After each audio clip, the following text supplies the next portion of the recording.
kamu tidak bisa diselamatkan dengan berhenti berdosa. Ada pemabuk, mati masuk neraka. Berhenti mabuk, kalau mati tetap masuk neraka. Ada perampok, kalau dia bertobat dan berhenti merampok, apakah mati masih masuk neraka? Tetap masuk neraka. Kenapa? Karena sudah berhenti. Karena dosa itu hutang di hadapan Allah. Dosa itu hutang. Coba lihat Matius 6 ayat 12. Ampunilah kami akan kesalahan kami. Kata kesalahan itu, bahasa asli Alkitab Perjanjian Baru al-opelema, itu artinya hutang. Makanya versi King James Alkitab bahasa Inggris, forgive us our debts as we forgive our debtor. Ingat debts collector? Hutang. Maka dosa itu hutang. Pertanyaan sekarang adalah, bisakah hutang diselesaikan dengan berhenti hutang? Saya nggak punya uang, Bapak pinjam 100 juta. Minggu berikut 100 juta lagi. Minggu berikut 100 juta sampai 1 miliar. Lalu saya datang ke Bapak, minta marahlah si Bapak. Kamu ini minjam sudah 1 M. Lalu saya bilang, Pak jangan marah-marah dong Pak. Saya janji mulai sekarang saya nggak pinjam lagi Pak. Selesai kan? Beres? Beres? Gak bisa. Hutang tidak bisa selesai dengan berhenti utang. Berhenti utang nomor 2. Nomor 1, bayar utang. Maka dosa tidak bisa selesai dengan berhenti berdosa. Harus ada pembayaran. Bayar pakai apa? Pakai nyawa. Karena upah dosa ialah maut.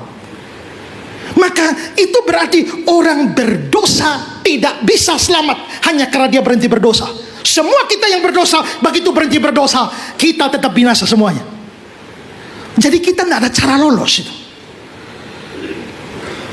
Keempat, kalau memang kita nggak ada cara untuk lolos, maka bagaimana caranya supaya selamat? Dibutuhkan seorang juru selamat bagi manusia. Karena tidak ada cara. Tapi nggak sembarang orang bisa jadi juru selamat. Syarat juru selamat itu 2. Syarat pertama, dia harus manusia. Karena yang berdosa manusia. Syarat kedua, dia harus tanpa dosa. Karena kalau dia dosa, bagaimana dia menyelamatkan orang berdosa? Kalau dia sendiri berutang, bagaimana dia menyelamatkan yang berutang? Maka syarat untuk jadi juru selamat, 1 manusia, kedua tanpa dosa. Butuh seorang manusia suci tanpa dosa supaya bisa jadi juru selamat. Nah marilah kita cari manusia suci.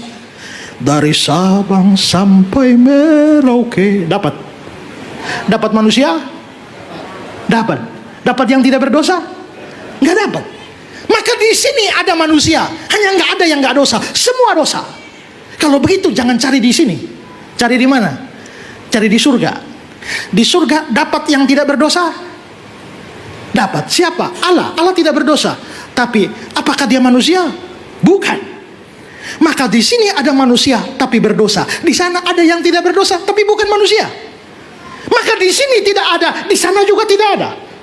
Di sini tidak dapat orang yang memenuhi syarat jadi juru selamat. Di sana juga tidak ada juru selamat. Karena di sini ada manusia tapi berdosa. Di sana ada yang tidak berdosa tapi bukan manusia. Lah kalau begitu bagaimana Bapak? Nah itu jadi soal itu. Maka ini mengantar kita kepada poin kita yang kelima. Yesus Kristus adalah satu-satunya juru selamat yang disediakan Allah. Kenapa begitu? Begini logikanya. Kan harus manusia dan nggak boleh berdosa. Di sini kan manusia tapi dosa semua. Di sana ada yang dosa tapi bukan manusia. Lalu solusinya bagaimana? Bagaimana kalau yang tidak berdosa itu jadi manusia? Tapi dia harus tidak berhenti jadi Allah. Karena begitu dia berhenti jadi Allah, dia menjadi berdosa. Supaya dia tidak berdosa, dia harus tetap Allah. Tapi supaya dia manusia, maka dia harus lahir dari seorang manusia. Dia nggak boleh keluar dari pohon. Karena itu bukan manusia. Dia nggak bisa keluar dari batu. Itu anak batu namanya. Dia nggak bisa keluar dari laut. Itu namanya manusia jadi-jadian. Dia harus sungguh